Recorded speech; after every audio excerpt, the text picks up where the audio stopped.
Hello friends, आज मैं এটা পটলৰ ৰেচিপি লৈ আহিছো। মই পটলখিনি এনেদৰে কাটি লৈছো আৰু নিমখ হালধি সানি লৈছো। হেলো फ्रेंड्स, আজি মই পটলৰ এটা ৰেচিপি লৈ আহিছো। মই পটলখিনি এনেদৰে কাটি নিমখ হালধি সানি লৈছো। এতিয়া মই কেৰাহীত তেলখিনি গৰম হ'বলৈ দিছো আৰু পটলখিনি একেলগে গুটিখিনি বহাই দিম।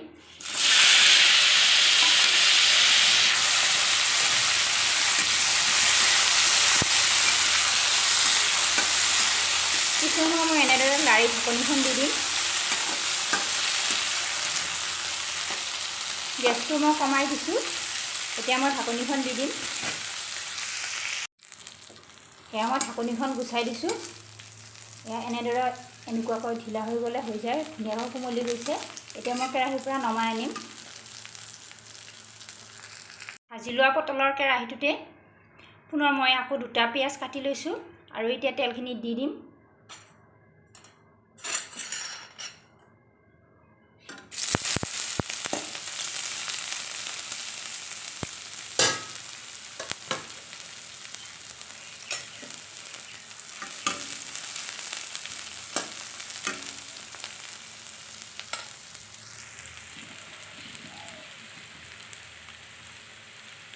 এয়া মই বগা সৰিয়হৰ সৈতে আদা নহৰু পেষ্ট এটা বনাই থৈছিলোঁ, সেইখিনি দি দিছোঁ।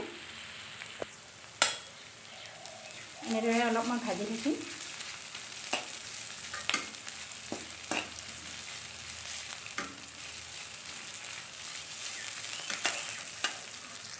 মই তেজপাত দুটাও দি দিছোঁ, আগতে দিব পাহৰি গ'লোঁ, এতিয়া দি দিছোঁ। বগা সৰিয়হ থকাৰ কাৰণে কিছুমান ভাজি থাকিম।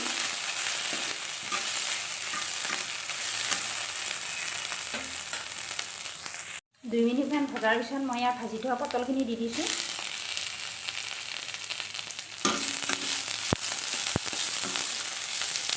এতিয়া মই পানী অলপ দি দিম।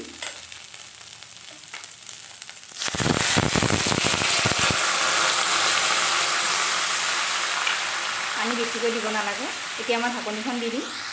এখন ধুনীয়াকৈ উতলিব ধৰিছে। ইয়াতে মই এতিয়া এচামুচ চেনি দি দিম। অকণমান জিৰা গুড়ি আৰু ৰেড চিলি দি দিছোঁ।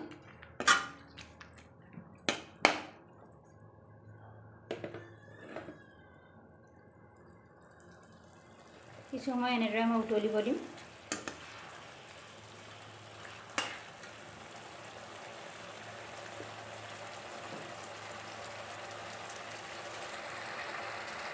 এখন হ'ব ধৰিছে। মই এতিয়া এচামুচমান নেমুৰ ৰস দি দিছোঁ।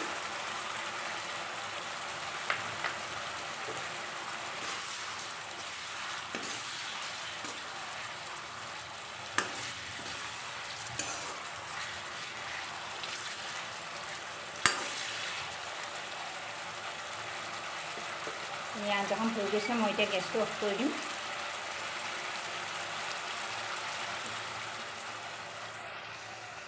মোৰ পটলৰ ৰেচিপিটো ৰেডি হৈ গৈছে। এনেদৰে আপোনালোকেও বনাই খাই চাবচোন। আৰু যদি মোৰ ভিডিঅ'টো ভাল লাগে তেনেহ'লে লাইক কৰিব, শ্বেয়াৰ কৰিব আৰু ছাবস্ক্ৰাইব কৰিবলৈ নাপাহৰিব। ধন্যবাদ।